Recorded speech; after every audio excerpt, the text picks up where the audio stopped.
Indeed, filled with adrenaline. He was very eager to do well out there.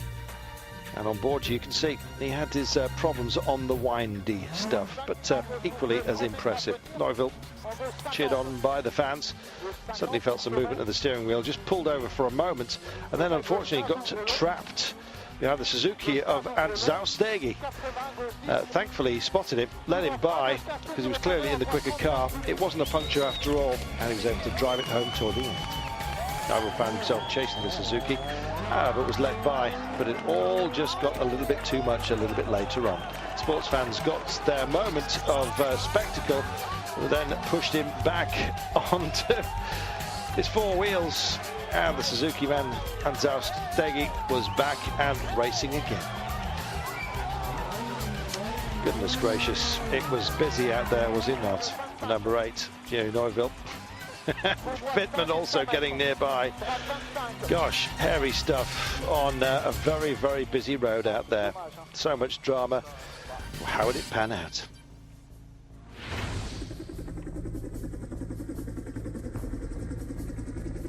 Talking about the drama, here's one. Johan Perez on 5.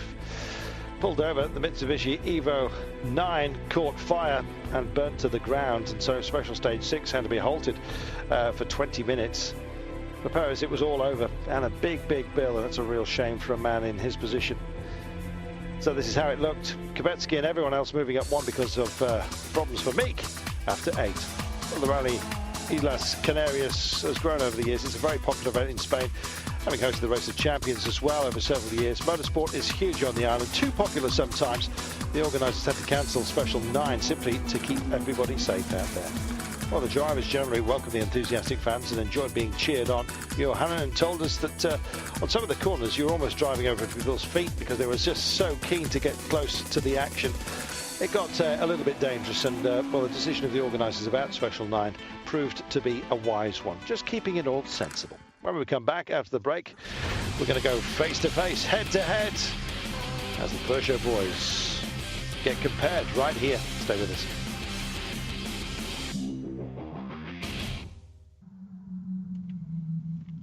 Well, to understand rallying just a little bit more, we're going to check out the difference between two great names that have come to the fore on this rally. Yes, the Cronus boys and Peugeot UK. It's Neuville versus Meek, the youngster versus the master. Just how did they compare along the way? Well, we're about to find out.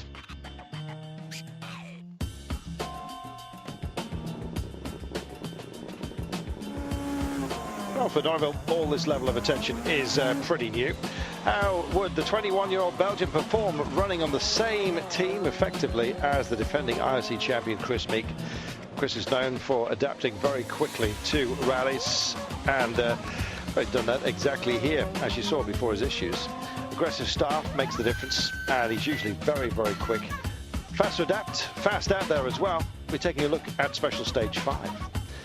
Yes, it's Fontanelles 2, the mounted stage, twisting roads, a lot of grip, but some slippery corners. And it's 24.85 kilometres in length, the second longest off the rally. The drivers got a good run in the morning, so it's a familiar terrain to them both. The gap between them overall, 44 seconds at the start, Meek leading the rally at that point. Well, on board with Meek and co-driver Paul Nagel, there are 7 kilometres into the stage when we will join them.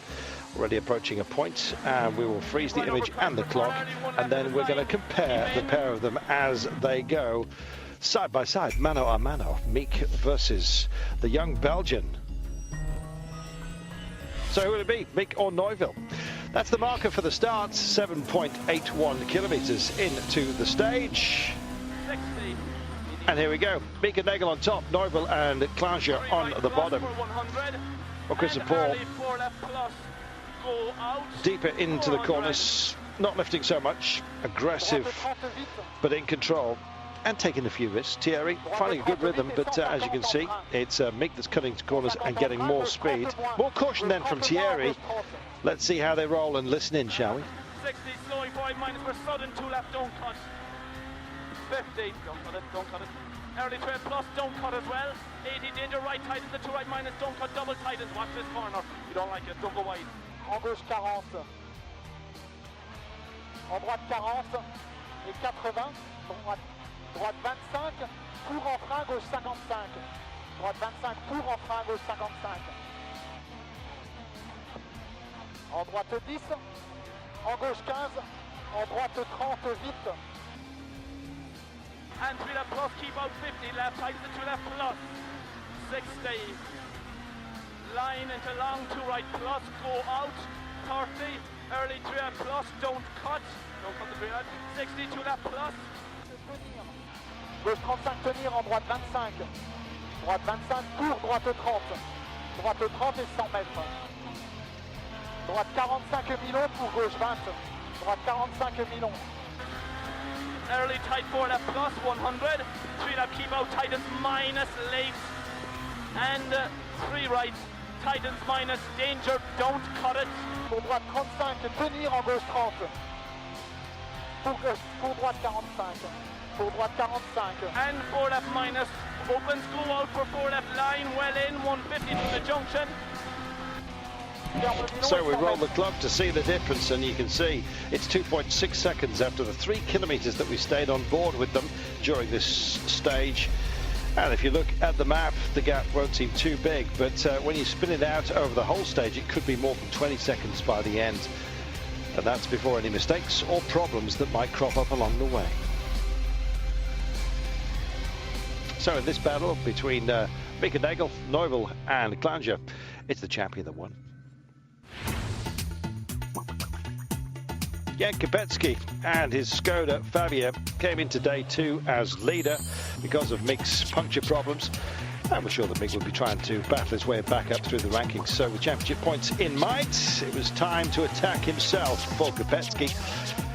And by winning 2 of the 3 morning stages, he made it clear that he wasn't going to let go of that lead very easily out there. And why should he? Well, having swallowed disappointment and anger, Chris Meek had 2 objectives: push and win back some places and secure some championship points. Well, having used both his jokers of the season already, don't forget the 2 worst performances don't count in the overall at the end of the season. He's bound to be hunting for points right now, and that's exactly what he did. He won Special Stage 11 and calmed him down just a little bit, that did, and he was on the battle back, as you can see, already up to 5th place and chasing down Megalesh, with Blokes Hannanen and Kopecki also ahead of him. But we'll be back after the break, and we'll be dropping in on the Peugeot teams. Have a chat and just see how the management operates. Back in a moment. Back with the IRC Rally Series in Gran Canaria, and as promised, we want to give you a little bit of behind-the-scenes information about just what it's like amongst the Peugeot crew. The IRC magazine is going backstage. IRC development manager is Jean-Pierre Nicolas, and he's our guide. So, what's the role of a team manager? We're going to find out by shadowing Mark van Dalen from the Kronos team for one day. Well, Mark van Dalen is a team boss of Kronos Racing, Belgian team that won the WRC title back in 2006 with Loeb, and also a multiple IRC champion. Well, being the boss is a multitasking job where everything comes together through him. It's like a lightning rod. Mark, from day one, makes sure everything is installed correctly and on time for the service park, so the crews can just get on with working on the 2 Peugeots. Well, there are many little components that make up a rally team, and Mark goes from station to station checking everything out. And once he's find a problem, he's the man looking for a solution. He's also a man who talks about strategy out there as well. Well, a lot of his time he spends is in the motorhome, so we're going to go inside, says Jean-Pierre. Well, inside the truck, Mark follows the stages online with the engineers and coordinates the crews by radio or mobile phone. And the latest information gathered is then utilised, and also responding to things like accidents, problems with the car, weather changes, and results of other teams, etc. It's all important stuff to brief the mechanics on what to expect at the next service park.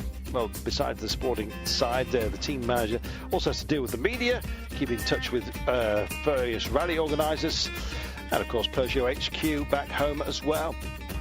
Supervises press releases, gives interviews, and basically is a shoulder to cry on for anyone who's having problems out there, including the drivers. So that's that.